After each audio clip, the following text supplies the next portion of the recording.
Bonjour et bienvenue chez les éditions L'Initiale.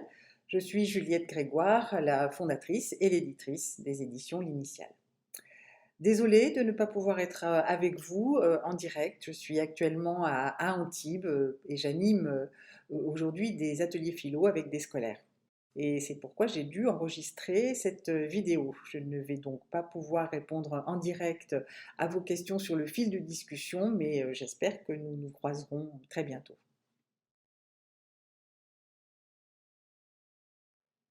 Alors, je vais vous présenter un peu la maison d'édition L'Initiale et puis nous aborderons par la suite le sujet du jour, exil et migration.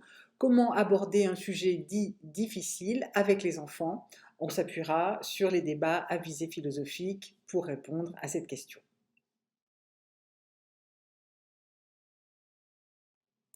Dès l'origine, la collection Philo et Citoyenneté, avec un dos jaune, s'est imposée comme l'ADN de la maison. J'ai fait des études de philosophie. Mes enfants, tout petits, me posaient ce qu'on appelle des grandes questions, hein, ces questions philosophiques qui apparaissent souvent vers 4 ou 5 ans. Et puis, voilà, bah, ça s'est fait naturellement. Et depuis quelques années, nous publions de grands et beaux philosophes vivants. Edgar Morin, Georges Didi Huberman, Edwige Chirouter,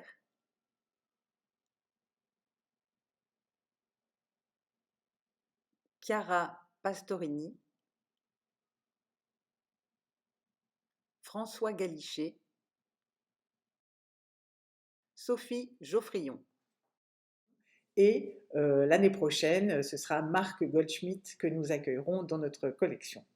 Nous savons, ces philosophes savent que les enfants aiment à être invités à penser et à échanger leurs idées. Nous savons que l'imaginaire est un immense laboratoire pour commencer à penser.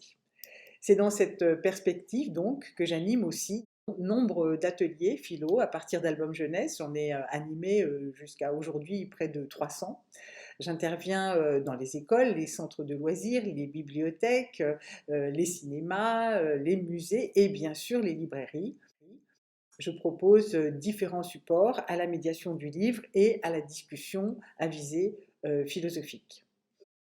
D'une part, des ateliers philo qui sont librement imprimables depuis le site de l'Initiale, on va y revenir tout à l'heure, et puis aussi des vidéos ateliers philo qui sont mises à disposition depuis le site de l'Initiale, mais aussi sur notre chaîne dédiée sur YouTube. Voilà. Et puis j'ai inventé le jeu de loi philo, vous en verrez quelques photos, et l'exposition C'est quoi la philosophie? L'idée, c'est que chaque professionnel de l'enfance puisse s'emparer du support de son choix, pour peu qu'il ou elle soit motivé, pour inviter les enfants au dialogue. Pour l'affiche comme pour la vidéo, le principe c'est de proposer aux animateurs d'ateliers un support concret adapté aux enfants pour que chacun puisse mener le débat philosophique dans une classe, une médiathèque, une salle de cinéma, etc. L'idée c'est que chaque animateur puisse s'emparer du support de son choix et l'adapter bien sûr à son groupe. Alors voyons plus particulièrement les outils que nous allons mettre en œuvre en atelier de philosophie pour que l'enfant apprenne à se saisir des outils hein, que sont la pratique de la conceptualisation. Nous allons bien sûr définir, nous attacher à définir les termes, mais pas seulement. On va essayer à partir d'un beau paysage par exemple ou d'un beau tableau, essayer d'emmener les enfants vers l'idée du beau. Deuxième outil que nous allons mettre en avant avec les enfants, c'est la problématisation. Qu'est-ce qui peut poser question, qu'est-ce qui peut poser problème lors d'un énoncé, ou bien peut-être même sur un seul terme, ou encore lorsqu'on examine la juxtaposition de deux termes, qu'ils soient antagonistes ou pas. Troisième outil que nous allons mettre en œuvre, c'est l'argumentation. Alors l'argumentation, on en a besoin, vous et moi, tous les jours, et il est important que les enfants expliquent pourquoi ils pensent telle ou telle chose. S'ils sont d'accord ou s'ils ne sont pas d'accord, oui, mais Pourquoi? Alors pourquoi, ça va être peut-être un des ressorts qu'on va activer le plus souvent auprès des enfants qui débutent les ateliers philo, et on s'aperçoit au fur et à mesure qu'on pratique avec eux, en réalité, que ça devient un automatisme et qu'à chaque fois qu'ils vont pouvoir énoncer un avis, une opinion, ils vont argumenter. Notons que depuis une quinzaine d'années maintenant, cette pratique se multiplie et que les professionnels de l'enfance reconnaissent désormais l'intérêt de ces ateliers philo pour favoriser d'une part bien sûr l'autonomie et la rigueur de la pensée, mais aussi l'écoute citoyenne et le développement du langage. Le tout, c'est un tout très ambitieux bien sûr, le tout avec l'objectif de permettre à chaque participant d'exprimer une parole libre, respectueuse de chacun, sans jugement moral, ce qu'on appelle une parole citoyenne finalement. Mais les réflexions développées dans le cadre de l'atelier sont propices aussi à une meilleure compréhension du monde et favoriser bien sûr une autre façon d'être en lien avec les autres, parce qu'on va s'écouter respectueusement si c'est possible, et puis une autre façon d'être en lien avec soi-même. Philosopher, ce n'est donc pas seulement produire des concepts, des questions, des arguments, c'est répondre à un besoin impérieux de donner sens à sa vie, à son existence. Alors pour résumer, nous allons inviter les enfants non pas à dire ce qu'ils pensent, mais à penser ce qu'ils disent. L'album jeunesse invite aussi à partager une histoire avec d'autres lecteurs. Et ce partage ou cette mise en mots de la connaissance et des émotions, c'est de la culture. Abordons maintenant le sujet même de notre rendez-vous, aborder un sujet dit difficile avec les enfants.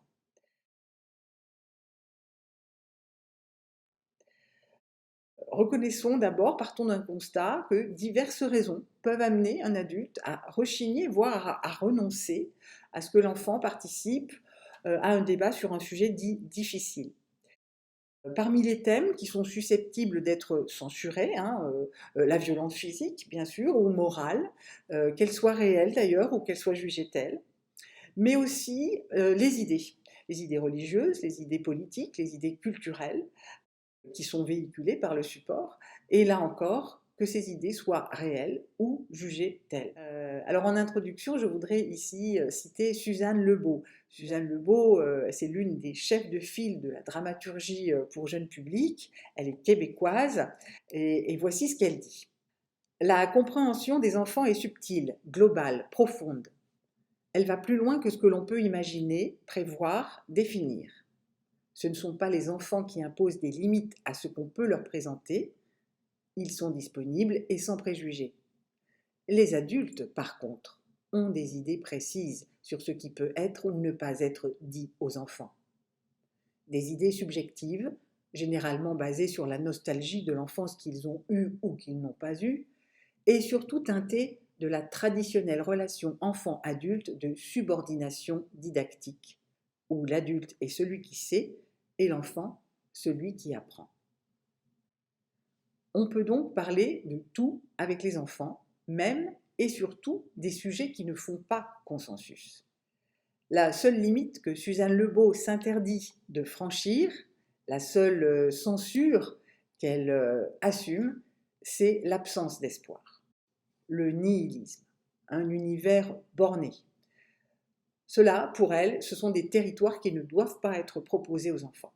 Il faut, au contraire, de la lumière quelque part. Même si elle est faible, même si elle est ténue, il faut une petite luciole pour leur faire comprendre qu'en tant qu'humains, ils peuvent et doivent faire quelque chose. C'est un point essentiel.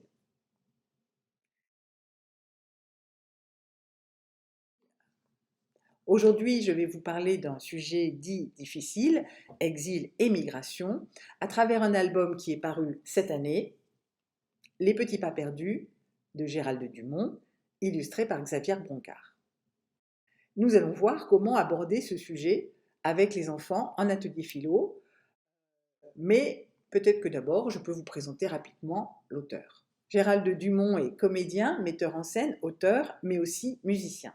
C'est aussi un grand voyageur qui lie engagement et poésie sur des sujets souvent clivants. Les petits pas perdus sont son premier texte pour la jeunesse. Notons qu'il vit à Orléans. Bonjour Gérald et merci beaucoup d'être avec nous aujourd'hui. Peux-tu nous raconter comment tu as eu l'idée d'écrire cette histoire? C'est une commande. C'est une commande. J'étais parti il y a 15 ans, même plus.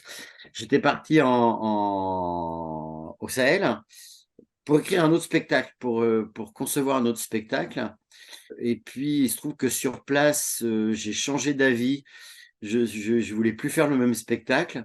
C'est-à-dire que j'ai travaillé sur la migration. C'est-à-dire que j'ai voyagé au Sahel en rencontrant migrant après migrant. C'est-à-dire que je rencontrais un migrant ou quelqu'un qui avait un lien avec la migration, qui me disait, bah, tiens, va voir machin qui habite là. Donc j'allais là-bas. Après, il me disait, va voir machin qui habite là. Et donc, finalement, j'ai travaillé sur un spectacle sur la migration et il y a une compagnie de théâtre de Lille qui s'appelle toujours La Vache Bleue, qui m'a dit, écoute, fais-moi donc un texte, écris-moi un monologue pour un jeune public, 7 ans. Voilà. Donc, c'est suite à cette commande que j'ai écrit Les Petits Pas Perdus. Moi, je suis né à Vierzon, je suis né juste au-dessus de la gare de Vierzon. Non, non, mais ça a son importance.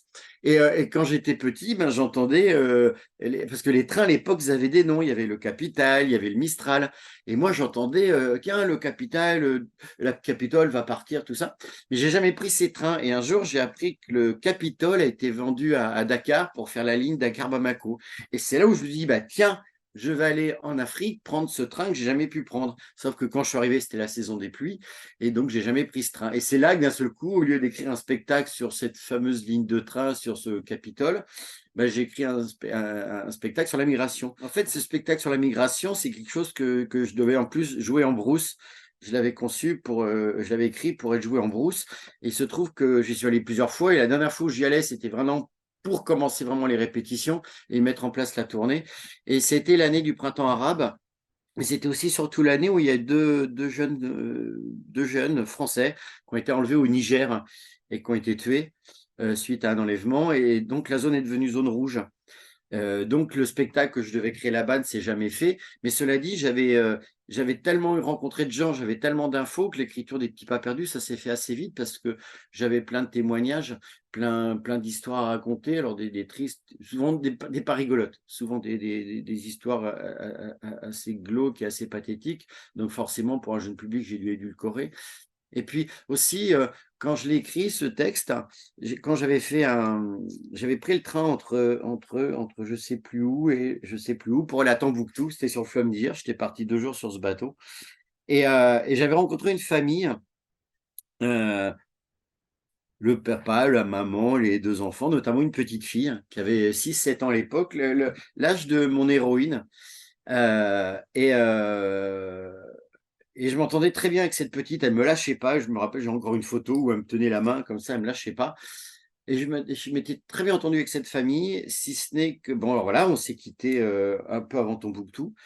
Et puis j'ai appris 3 semaines. Et ce monsieur, donc le père était militaire et partait dans une caserne vers Kidal, pas très loin de Tombouctou, enfin c'est loin, mais dans le nord. Et j'ai appris 3 semaines plus tard que cette caserne avait été attaquée par des djihadistes et que tous les militaires avaient été assassinés. Et j'ai souvent repensé à cette petite. Et je crois que c'est aussi une des raisons pour lesquelles c'est cette petite fille qui est née dans ce bouquin, je crois. J'aurais pu parler d'un petit garçon. Je crois que c'est elle qui m'a donné envie de parler d'elle, même si je n'ai plus aucune nouvelle. Là, maintenant, je ne sais pas ce qu'elle est devenue. J'espère qu'elle est heureuse. Bon, il y a l'aspect effectivement presque personnel de tes rencontres ou de tes voyages. Et puis il y a aussi l'idée de raconter quand même aux enfants ces histoires-là, même si elles sont pas faciles, même si elles sont même plus que pas faciles, même si elles sont violentes et dures. Qu'est-ce que toi tu voulais La dire? migration. À cette époque-là, quand on m'a fait cette commande, c'était pas un sujet à la mode. Alors que ça existait depuis super longtemps, hein, mais c'était pas c'est terrible à dire, hein, c'était pas un sujet mainstream. C'était pas le truc. On en parlait très peu. Alors il y avait souvent des petits moments d'indignation, mais ça durait jamais bien longtemps. Évidemment, on entendait parler d'une pirogue traversée ou récupérer un corps de migrant le long de la Méditerranée, mais voilà, ça passait assez vite dans l'actu.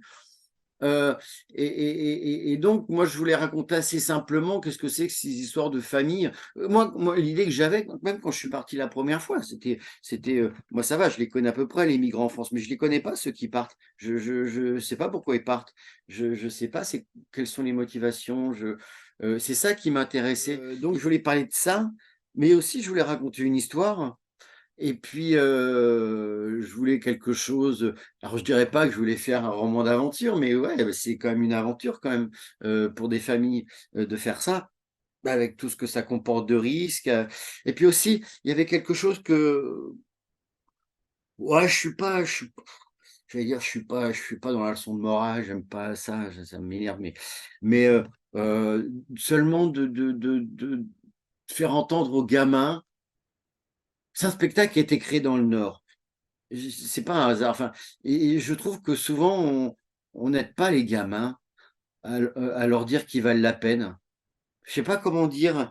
Enfin, c'est important qu'une petite fille qui débarque d'un pays étranger dise à ses enfants qu'elle va rencontrer, mais putain, qu'est-ce que vous êtes des enfants chouettes. Et moi aussi, je suis chouette et ça serait bien qu'on fasse des trucs ensemble. Quand je raconte la petite fille qui rencontre des passeurs et qui vont leur vider les poches, ben, la petite fille, non, ça va se rappeler, c'est qu'elle découvre la mer et que son petit frère, il voulait les mettre les pieds dans l'eau et que c'était froid. Et ben voilà, c'est ça que je voulais raconter. C'est ces petites choses. Euh, Peut-être qu'elle va pleurer parce que c'est lui les charmes, mais le fait qu'il y ait des patients qui lui prennent tout, c'est pas ça qui va la faire pleurer. L'important, c'est de découvrir l'eau et ce petit frère qui se mouille les pieds. Ça, c'est important. Et c'est pour ça que ce texte, peut-être qu'il y a quelque chose de léger comme ça. Alors quand même, je voulais te dire que je l'ai montré souvent, cet album maintenant, sur des salons, donc à des gens que je ne connais pas nécessairement et qui ouvrent le livre presque par hasard. Je pense qu'il n'y a pas tout à fait de hasard quand on ouvre cet album, mais voilà.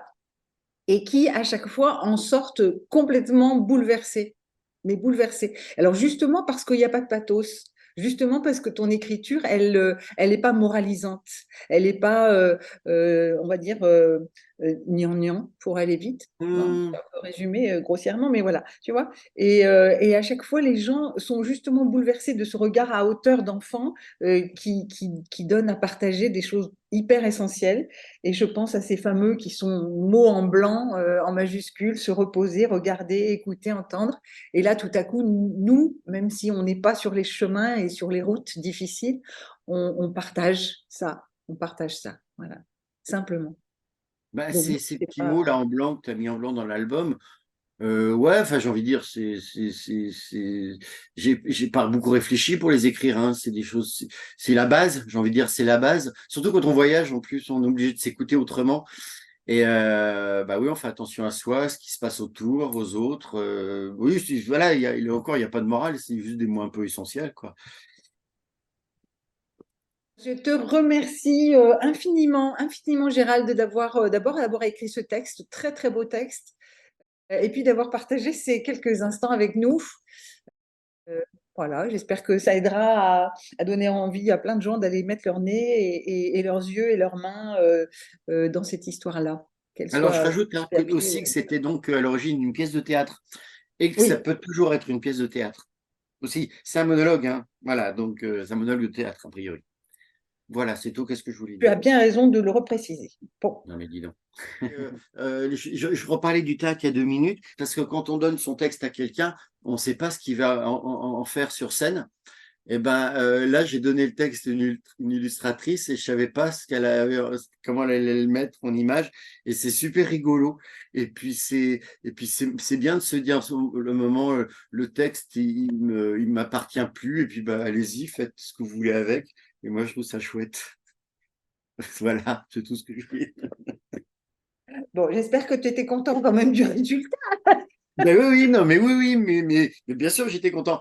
Mais en plus, c'est drôle. Enfin voilà, comment quelqu'un peut euh, voilà, mettre une image sur un texte, je trouve ça joli comme sensation. L'illustratrice, Xavier Broncard, après des études scientifiques, se consacre à l'illustration depuis 2012. Elle anime nombre d'ateliers et habite dans le sud de l'Ardèche. Je dois dire que c'est un vrai bonheur de travailler avec Xavier, dont les qualités d'illustratrice, la sensibilité et l'écoute sont remarquables. C'est le deuxième album que je publie avec elle. Son précédent, paru en 2022, était L'Arbre de nuit. Bonjour Xavier, nous sommes très heureux de t'avoir aujourd'hui avec nous. Tes illustrations sont à la fois réalistes, sensibles et généreuses. Peux-tu nous expliquer quelle technique tu utilises et comment tu travailles? Je regarde beaucoup d'images. En fait, je me renseigne beaucoup sur. Là, en l'occurrence, pour les petits pas, je me renseigne sur le pays, le continent, l'écosystème, les plantes, les animaux. Je regarde des images, je lis des livres. Et donc, à partir de ça, ça me fait une sorte de banque d'images dans la tête. Et je pars sur le texte et je vais commencer par travailler mes croquis. Donc, je passe beaucoup de temps sur les croquis. Je suis pratiquement, au niveau des croquis, je suis vraiment sur quelque chose d'assez précis, on va dire. Et donc, je définis d'abord mes personnages, évidemment. Une fois que j'ai bien mes personnages, je vais les placer donc dans mes croquis. Donc là, je vais vous montrer sur la page 4 comment j'ai construit cette page. Donc, j'ai dessiné les 4 personnages donc qui font partie de l'histoire. J'ai rajouté donc les petits animaux, voilà, tout ce qui peut faire peur aux enfants. Et ensuite, je travaille sur Photoshop. Donc, je reprends les personnages qu'on peut voir sur la première double page de l'histoire où j'ai fait déjà le personnage elle. Et je l'ai dessiné aussi dans la page suivante. Donc, ces 2 personnages qui sont déjà dessinés, en fait, je vais les mettre dans ma page pour pouvoir garder bien le personnage en mémoire. Et je vais donc redessiner mon personnage, elle, en regardant voilà, mes modèles, en fait, ceux que j'ai déjà faits. Sans oublier voilà, tous les petits détails de la robe, les coquillages qu'on voit sur la robe, le collier. Je dessine avec le pinceau sur Photoshop, tout simplement. J'ai une palette de couleurs et je fais des aplats de couleurs. Donc là, on voit que je suis en train de dessiner le personnage elle. Ensuite, là, le personnage est terminé sur cette illustration. J'ai dessiné la mère et je suis en train de faire le petit garçon, il. Donc, on voit qu'il reste des parties encore en noir et blanc. Donc, ça, c'est mon croquis d'origine que je garde et sur lequel je dessine. Je m'en sers comme modèle pour redessiner proprement mes figures. Donc là, on voit que j'ai terminé le petit garçon et je vais commencer à dessiner le père qui est sur la gauche. Et sur la photo suivante, voilà, on voit que le père est dessiné. Et il me reste plus que les animaux et la végétation. Voilà, là j'ai fait l'araignée, le scorpion, les petites herbes et il me reste plus que l'arbre et le serpent au loin. Et là, c'est l'illustration terminée. Donc, avec le texte mis en place, mais que je mets en place dès le départ, même si j'ai pas la police d'écriture définitive, ça me donne une idée de la taille du bloc texte dans la page. Eh ben, merci beaucoup, beaucoup, Xavier, de nous avoir reçus quelques instants chez toi et d'avoir un peu pu percer quelques mystères de ton travail magnifique et lumineux. Merci beaucoup, avec plaisir. Et pour faire mieux connaissance avec l'album qui réunit ces 2 auteurs, eh bien, je vous invite à découvrir le trailer, c'est-à-dire la vidéo de présentation de cet album qui dure 1 minute.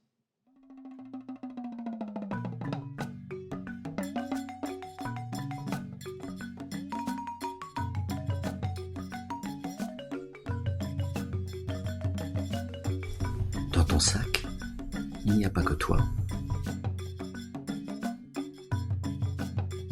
Il y a tout ce que tu as laissé là-bas. La ville, les bruits, les gens, les langues, les musiques et les contes. C'est ce qui fait avancer, qui fait que tu es toi. C'est ton sac.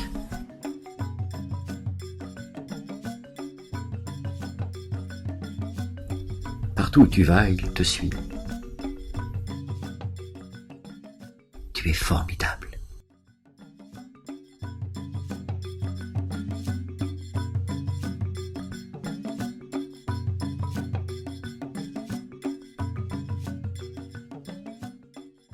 Alors l'album est paru en avril, l'histoire se passe sur 2 continents, l'Afrique et l'Europe.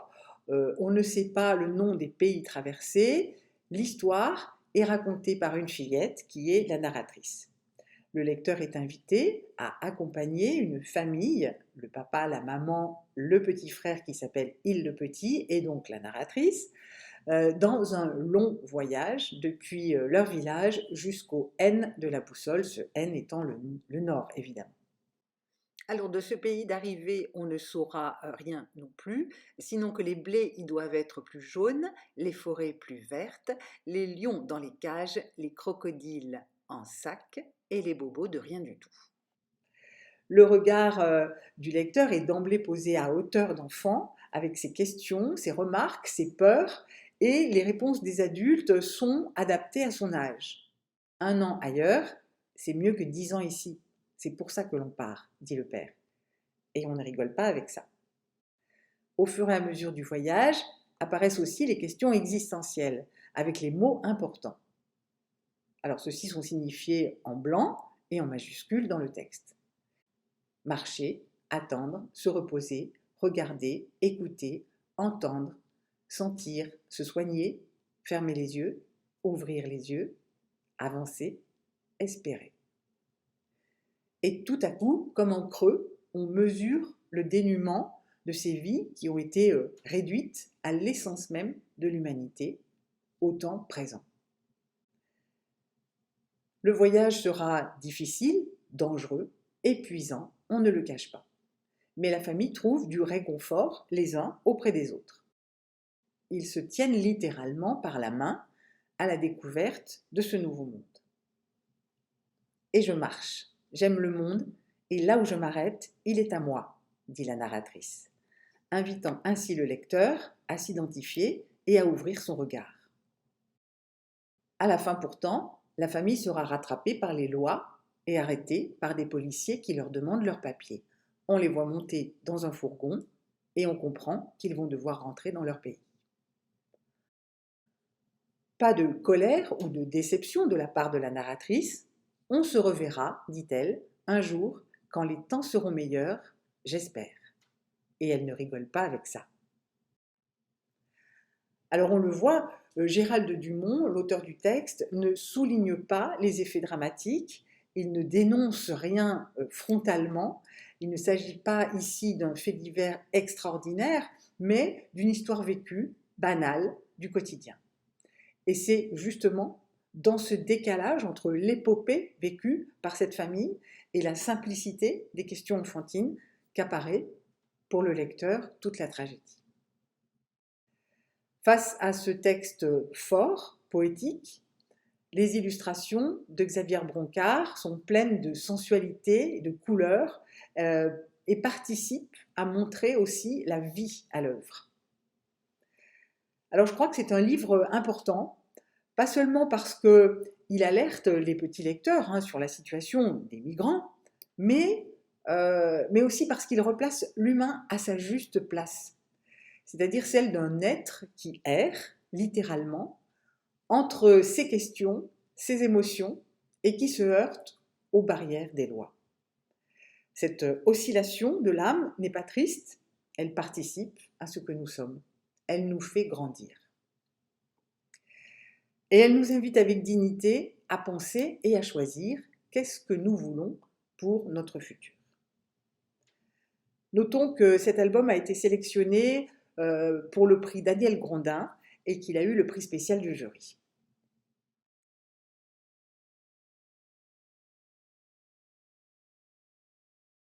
Notons aussi qu'il existe une exposition disponible à la location pour les médiathèques ou les librairies. Si celle-ci vous intéresse, merci de me contacter.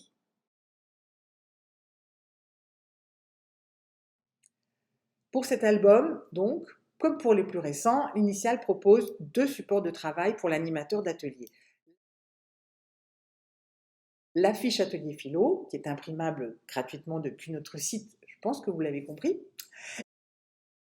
et la vidéo Atelier Philo qui est en ligne sur YouTube. Je vous invite à regarder ensemble cette vidéo qui dure 4 minutes.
Alors bien sûr, en atelier, l'animateur du débat va stopper la lecture à chaque question pour permettre aux enfants de s'exprimer. La réponse pourra durer 5, 10, 15 minutes environ. C'est suivant les groupes, suivant la maturité des participants. Ici, j'ai simplement laissé défiler la vidéo pour vous donner un aperçu de l'ensemble. Donc cette vidéo qui dure 4 minutes, durant l'atelier, elle va s'étirer sur 1 heure, voire plus. Alors on le voit, on va partir de la lecture de l'album pour commencer à se poser des questions simples, descriptives. D'où vient cette famille? Où va-t-elle? Quelles sont leurs conditions de voyage? Les trouvez-vous faciles? Pouvez-vous imaginer faire un voyage pareil avec vos parents? Quel personnage donne de l'espoir aux autres? Et puis, on va progresser vers des questions de plus en plus philosophiques. Marcher, regarder, écouter, sentir, espérer. Quel mot vous semble à vous le plus important aujourd'hui? Pourquoi? On va se demander aussi à quoi servent les frontières. Être sans papier signifie-t-il être sans frontières? Pourquoi cette famille est-elle obligée de rentrer dans son pays? Et est-ce juste à votre avis? Et enfin, y a-t-il des sujets dont il ne faut pas rigoler? Et pourquoi? On voit ici que le sujet est nettement clivant. L'actualité est plus que brûlante. Tout le monde ne pense pas qu'il faut accueillir les migrants dans son pays.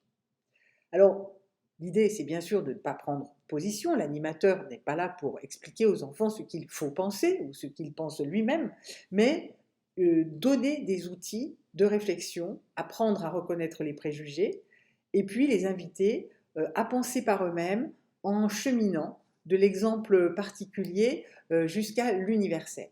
Alors on peut évidemment ne pas être d'accord les uns avec les autres, bien sûr, mais on va pouvoir s'exprimer chacun et exprimer pourquoi nous pensons telle ou telle chose. Et évidemment, dans le respect et l'écoute mutuelle. Alors en conclusion, accueillir les émotions, les réflexions, favoriser ce développement de la conceptualisation, de la problématisation, de l'argumentation, c'est donner des outils. C'est permettre la mise à distance qui doit participer à l'émancipation du futur citoyen. Voilà, je vous remercie beaucoup de votre attention et bonne continuation à toutes et à tous.